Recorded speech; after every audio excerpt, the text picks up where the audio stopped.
On the diplomatic front, Europe was left yet again feeling blindsided by efforts between the United States and Russia to obtain a settlement on the war in Ukraine. Following reports that Washington and Moscow now are working on a 28-point proposal that would require Kyiv to relinquish territory and significantly reduce both the size of its army and its weapons stocks, Ukraine's European allies issued a warning Thursday. The EU's foreign policy chief, alongside the French, German, and Spanish foreign ministers, all saying that the bloc must be involved in negotiations and agree to any conclusions if they are to actually bring about an end to the war.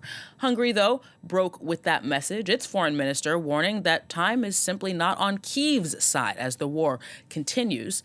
For more, we'll speak now to our Brussels correspondent, Dave Keating. Hi, Dave. So bring us more than reactions from Brussels. What are you hearing? Yeah, certainly from the European side, they are not happy about this, and they have all said that they were completely out of the loop on this plan, if it really is a plan. But they're just really not sure because they've had no communication about this.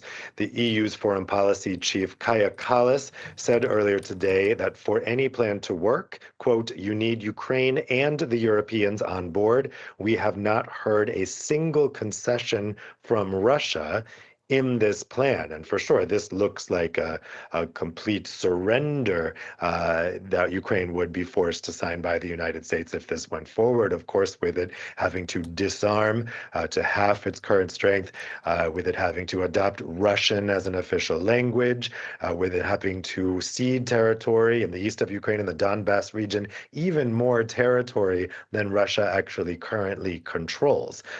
So there is certainly alarm about this in Europe. I think not just because of what it would do to Ukraine, but also what it would imply about the U.S. security guarantees for Europe as a whole. If the U.S. is willing to completely sell out Ukraine like this, then the assumption on the part of Moscow will be that it's willing to completely sell out the rest of Europe. However, the Europeans just don't know how seriously to take these reports. It certainly looks like this. There was some kind of talks going on here, but we just don't know where the information here is coming from and whether the information is coming from the Russian side. So does anyone then, Dave, in Brussels think that this plan will actually lead to a peace settlement? No, and we've had a lot of news like this with the U.S. saying that they were close to peace. Of course, don't forget to think, I think because President Trump in the campaign promised that he would end this war in 24 hours after assuming office, he feels the pressure to just get this done any way that it can be done. And so probably what's happening is if the Russian side comes to him or if his advisors come to him, like Steve Witkoff, and say, listen, we can get this war done by making Ukraine just completely surrender, it sounds attractive to him because in his mind, he would be delivering peace and he would be eligible for that Nobel Peace Prize. And of course, leaders like Viktor Orban are sending him that message.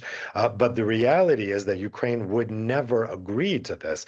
President Zelensky has said that he would put any peace deal to a referendum in Ukraine. And of course, this deal would not be approved by a referendum. Also, the U.S. has less leverage now than it did just a couple months ago because they have stopped arming Ukraine. Now the arms that go to Ukraine have to go via European countries through this new scheme called PURE, which is having the Europeans buy the American weapons and then pass them on to Ukraine.